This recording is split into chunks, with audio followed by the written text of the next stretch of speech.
নমস্কার বন্ধুরা, আমার নাম রণজিৎ বিশ্বাস। আপনারা দেখছেন আমার চ্যানেল রণজিৎ বিশ্বাস আর্ট। আজকে আমি আরেকটি নতুন টিউটোরিয়াল ভিডিও নিয়ে আপনাদের সামনে উপস্থিত হয়েছি। আজকে আমি ওয়াটার কালার দেখাচ্ছি না। আজকে আমি যেটা দেখাবো সেটা হচ্ছে আলপনা বড় জায়গায় কি করে দেবেন। একদমই ঠিক শুনেছেন। এটা কিন্তু দেখতে হলে আপনাদের পুরো ভিডিওটা দেখতে হবে, না কিন্তু শিখতে পারবেন না। আজকের এই বিষয়টা কিন্তু খুব ইন্টারেস্টিং হতে চলেছে। কেন বড় জায়গায় আলপনা কি করে দিতে হবে, আর তার সঙ্গে কিছু কথা বলে দিচ্ছি, 3টে পয়েন্ট বলবো। সেটাও কিন্তু খুব দরকারি পয়েন্ট। যেমন হচ্ছে আলপনা বলতে কি বোঝেন বা আলপনাটা কি, এটা একটা 1 নম্বর পয়েন্ট। 2 নম্বর পয়েন্ট হচ্ছে বড় জায়গায় আলপনা কি করে দেবেন, সেটা হচ্ছে 2 নম্বর পয়েন্ট। 3 নম্বর পয়েন্ট হচ্ছে আলপনা কি করে শুরু করবেন। আপনি ধরুন প্রথমে আলপনা করছেন, কি করে আলপনা শুরু করবেন বা প্র্যাকটিস করবেন।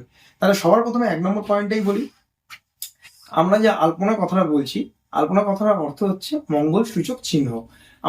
আমাদের বাড়ির ওয়ালে বা সিঁড়িতে যদি আমরা কোনো ভালো মানে উৎসব বা ভালো পুজোতে যে আমরা আলপনাটা দিচ্ছি, এই যে মঙ্গল সূচক চিহ্নটা আমরা ব্যবহার করি ওই ডিজাইন বা ওই আঁকার ক্ষেত্রে, মানে যেটা বললাম বাড়ির উঠোনে বা বাড়ির পাঁচিলে এই মঙ্গল সূচক চিহ্ন আমরা দিয়ে পুজোর সময় বা কোনো উৎসবের সময় ব্যবহার করি, সেটাই কিন্তু আলপনা। আপনারা দেখবেন আলপনা আরেকটা জায়গায় দেখতে পাবেন একটু অন্যরকম ভাবে, সেমন হচ্ছে বাঁকুড়া, বীরভূম, পুরুলিয়া। এখানে যে আলপনা বা ডিজাইনগুলো দেখবেন ওয়ালে, এটাও কিন্তু একটা আলপনার পার্ট। ওইখানে তাদের জীবনযাত্রা তুলে ধরা হয়, তাদের ওয়ালে সিঁড়িতে দেখবে, ওইটা একটা আলপনার পার্ট। ভিন্ন ভিন্ন ভাবে আলপনা কিন্তু হয়। ঠিক আছে, তাহলে আশা করি বুঝতে পেরেছেন আলপনাটা কি। এটা গেল 1 নম্বর। 2 নম্বর হচ্ছে বড় জায়গায় আলপনা কি করে দেবেন। ধরুন আপনার বাড়িতে পুজো বা বারোয়ারি পুজো, সেখানে বাড়ির পুজোর সামনে বড় রাস্তা বা রোড, সেখানে আপনি আলপনা দেওয়ার প্ল্যান করছেন, কিন্তু বুঝে উঠতে পারছেন না কিভাবে আলপনা দেবেন। এর জন্য একটা মেজারমেন্ট আছে, সেটা আমি ছোট জায়গায় দেখাবো, কিন্তু শিখতে পারবেন। যেভাবে আমি দেখাবো আপনারা কিন্তু অতি অবশ্যই শিখতে পারবেন। ঠিক আছে, সেটাই আজকে আমি শেখাবো। এটা হচ্ছে 2 নম্বর পয়েন্ট, যে বড় জায়গায় আপনার আলপনা কি করে দেবেন, তার প্ল্যানিং কি করে হবেন বা তার মেজারমেন্ট কি করে হবে, সেটাই কিন্তু আজকে শেখাবো। আর 3 নম্বর পয়েন্ট যেটা আমি বলেছি, যারা নাকি বিগিনার, মানে প্রথমবার আলপনা আলপনা দিবেন, তারা কি করে করবেন, তারা কি করে করবেন সেটা কিন্তু দেখতে গেলে আমার ভিডিওটা সাবস্ক্রাইব করতে হবে বা আমার চ্যানেলটা সাবস্ক্রাইব করতে হবে। করে আমার ভিডিওর প্লেলিস্টটিকে দেখে নেবেন যে আলপনা আমি কি করে দিচ্ছি, শুরুটা কি করে করছি, কাগজের মধ্যে আমি কি করে শেখাচ্ছি। যে প্রথমবার যারা আলপনা দিচ্ছেন বিগিনার যারা, তারা কিন্তু ভিডিও অতি অবশ্যই দেখে নিন, তাহলেই কিন্তু শিখে যাবেন যে আলপনা কি করে শুরু করবেন। আর বেশি কথা বলবো না, আমি ভিডিওটা শুরু করছি। ছোট্ট একটা রিকোয়েস্ট, আমার চ্যানেল নতুন থাকলে প্লিজ চ্যানেলটা সাবস্ক্রাইব করুন, কমেন্ট করে জানান ভিডিওটা কেমন লাগলো, আর অতি অবশ্যই লাইক দেবেন। তাহলে চলুন ভিডিওটা শুরু করা যাক। এরকম সুতলি দড়ি নিয়েছি আমি, দেখতে পাচ্ছেন সুতলি দড়ি, এরকম সুতলি দড়ি লাগবে আপনাদের এই কাজটাতে। আর আমি সাদা ফ্রেঞ্চ চক নিয়েছি, আপনারা চাইলে আমি সাদা ফ্রেঞ্চ চকও নিতে পারেন। ইয়েলো রেড অক্সাইড ডাস্ট পাওয়া যায়, বা রেড অক্সাইড ডাস্ট বা ইয়েলো অক্সাইড ডাস্টও পাবেন। ঠিক আছে, এরকম ডাস্ট কিন্তু লাগবে। দড়িটা কেন লাগছে, পেন্সিলটাও কিন্তু লাগবে।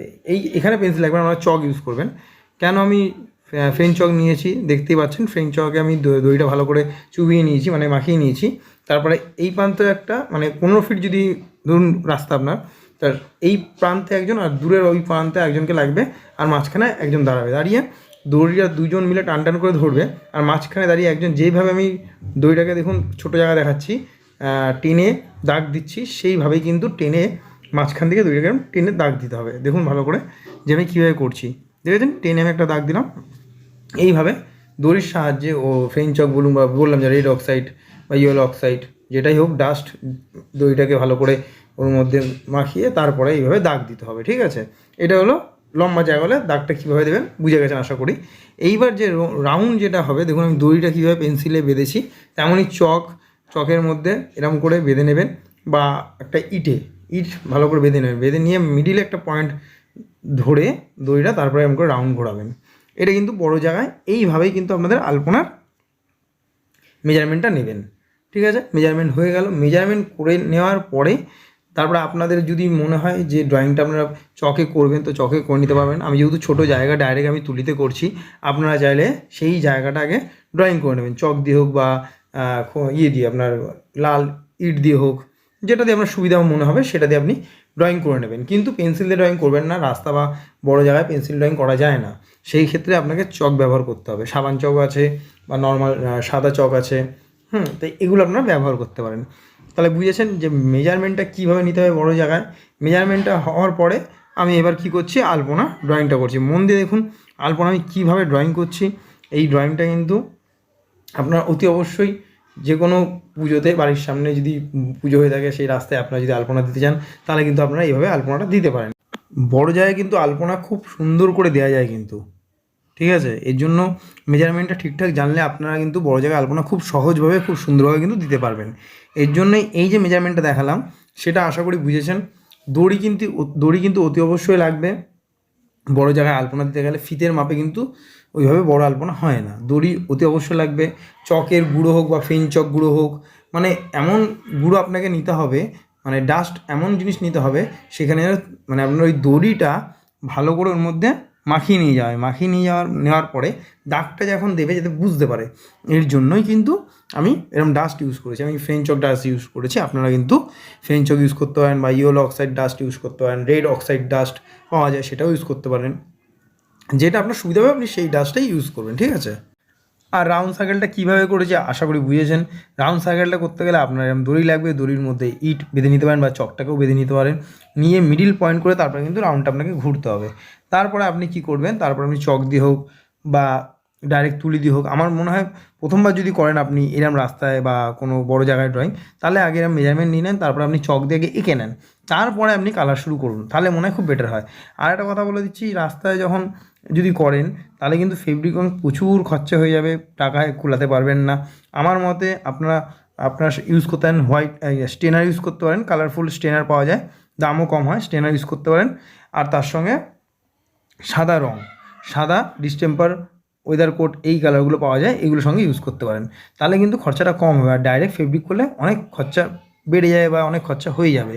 এর জন্য আমি সাজেস্ট করব, আপনার বড় জায়গায় যদি করেন এরম পেন্টিং বা আলপনা যদি বড় জায়গায় করে, তাহলে ইউজ করবেন হচ্ছে কী বললাম, স্টেনার, কালার স্টেনার পাওয়া যায়, সেগুলো ইউজ করুন। আর তার সঙ্গে প্রাইমার ইউজ করুন, দেখবেন আপনার বাজেটটা ঠিকঠাক থাকবে, মানে বেশি লাগবে না তাহলে, ঠিক আছে। আশা করি এই বিষয়গুলো আপনারা সব বুঝতে পেরেছেন।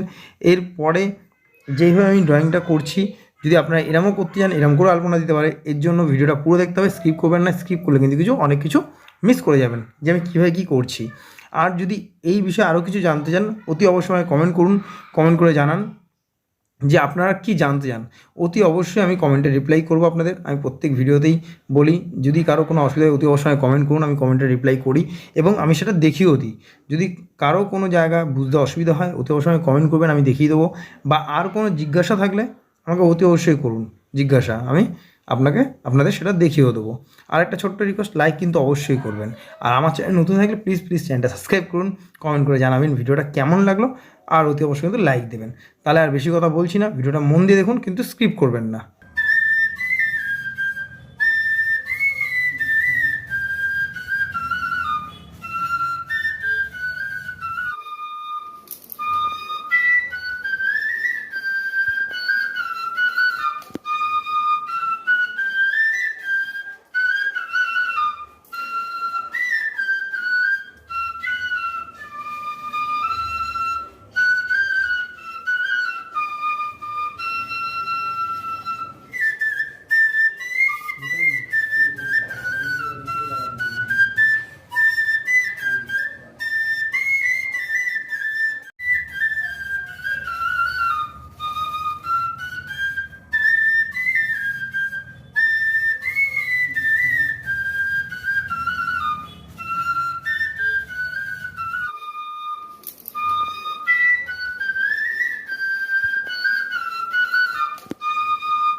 এত ধৈর্য সহকারে ভিডিও পুরো দেখার জন্য আপনাদের অসংখ্য অসংখ্য ধন্যবাদ।